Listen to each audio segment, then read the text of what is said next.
Armen and Levack, 104.5 The Team, your home for New York sports. One of our favorites, Curtis Crabtree of KJR and ProFootballTalk.com, talking some Seattle Seahawks with us as the Seahawks are hosting the Panthers at 8:15 this Saturday night, second round of the postseason. And Curtis, Seattle went through a little turmoil earlier this year when they lost the home game to the Dallas Cowboys. They traded away Percy Harvin.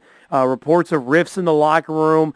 How have they weathered that early storm midway through the season, and now they're the number one seed in the NFC and everybody's favorite as well? How have the Seahawks become everybody's favorite up to this point? Well, winning helps a lot to kind of cure the ills in that regard. And, the role that they've gotten on here, basically what happened, and I've asked a couple different times about this particular incident, but they had the leaders of this team had a team meeting together after their 24-20 loss at Kansas City in November, and basically it was kind of a come to Jesus moment, so to speak, where they basically said, look, we have to get back to playing football the way we played it last year, where we're playing for each other more so than anything else, and just get back to doing things the way we do it. And since then, the team has taken a massive shift, especially with the defense coming back. It also, that after the Kansas City game, coincided with the return of Bobby Wagner and Cam Chancellor to the lineup on defense as well, which certainly helps. And those guys coming back, the meeting to get everything back on track, kind of helped lead this team to the stretch that they had the final month and a half of the season, where they allowed just 39 points over the final 6 games, less than a touchdown a game defensively over that stretch, with teams being able to put up just over 200 yards of offense a game as well. And that really started getting this team fueled and back on point in the way that, and that's carried up to where they're at now. They needed the bye week. They had some bumps and bruises they needed to mend from, so this is going to help them from a health perspective as well heading into Saturday's game. But they're certainly rolling right now, and once they got through that mid-season kind of swoon with the issues that they were having on, they've certainly been playing like one of the best teams in football again. Curtis, people are starting to question the Legion of Boom, especially losing one at home.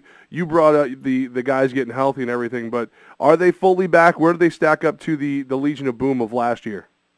They're just as talented. I mean, Byron Maxwell has played terrific football all season.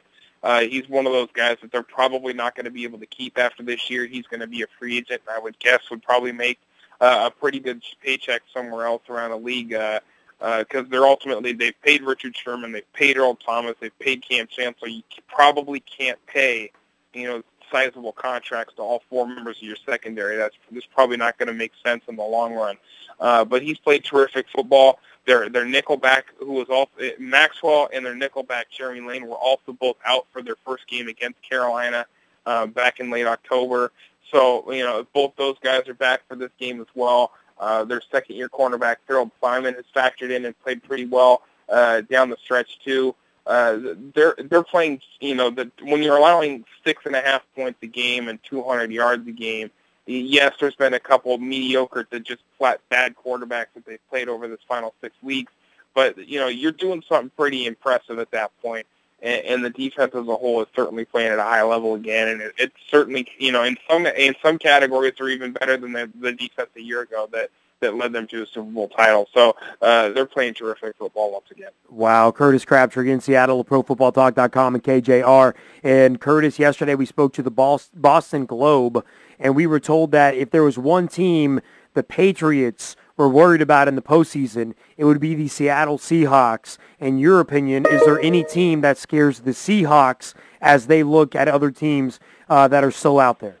Well, every player you talk to in that locker room will say, it doesn't matter who they play. They feel like they're going to be confident against just about everybody out there. That being said, the teams that tend to match up fairly well against Seattle are teams that have strong defenses of their own, can have a running game that can control the offense, and keep them in the game enough to where that they can stay two-dimensional on offense.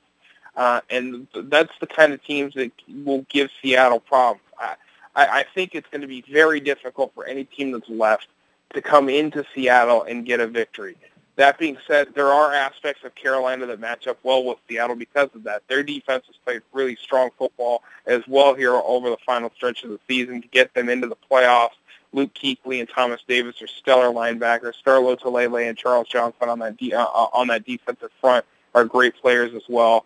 But Cam Newton, when you look at his 3 games that they've played against the Panthers over the last few years here, has had 3 of his statistically worst games that he's ever had as a professional against this defense, so they struggle from that point. The team that I think ultimately matches up best with them is the team that beat them here earlier this season, and that being Dallas, because they've got a running game that can really kind of keep Seattle honest as well. And the teams that really struggle against Seattle are teams that when they can't run the football, get stuck in one-dimensional passing offenses, and then Seattle can just pin their ears back with their pass rush, get after the quarterback, and then just cover down on the receivers in the back end with their talented secondary, and that's a bad matchup for them. And I think Green Bay falls into that. I don't think Green Bay matches up well with Seattle, as we saw week 1 of the regular season here too, where they won when they beat the Packers 36-16. So I think of the teams remaining, Dallas is probably the best matchup before the Super Bowl. Curtis Crabtree of KJR in Seattle with Armen and Levack on your home for New York Sports 104.5 The Team. Curtis, Carolina's kind of like a poor man's Seattle. You got a quarterback who rushes for good yards. You got a defense that doesn't give up a lot of points. When you look into your crystal ball, how does this one shake down? Well, because of their defense and their ability to find some success in the running game, this game could stay close for a significant amount. It could end up looking similar to probably what the Rams game looked the final week of the regular season here, with 2 teams that are very much familiar with each other. That can keep this game low scoring, and like the games we've seen in Carolina the last 3 years, where they've been low scoring defensive battles separated by just a few points. But ultimately, Carolina's offense just isn't going to be talented enough, I don't think, to score the points that they're going to need to outscore Seattle at home. So I think in that regard, it's probably going to lean Seattle's way. It's a game that I think could be a one-score game through the majority of the contest, with Seattle getting a put-away score sometime in the fourth quarter to win this thing something like 23-10. I think when you look at the Panthers, they did go 60-plus days this regular season without a victory. They are playing better of late, with some of those wins coming against teams that just are flat-out bad in New Orleans and Atlanta and so forth, Tampa Bay and Cleveland. So while they're playing much better, Seattle is the significantly more talented team, and it would be quite a stretch for that to think that they would lose a playoff game at home right now the way they're playing. Curtis, I heard that scientists are dusting off their Richter scales. What are the chances we get another beast mode earthquake this postseason?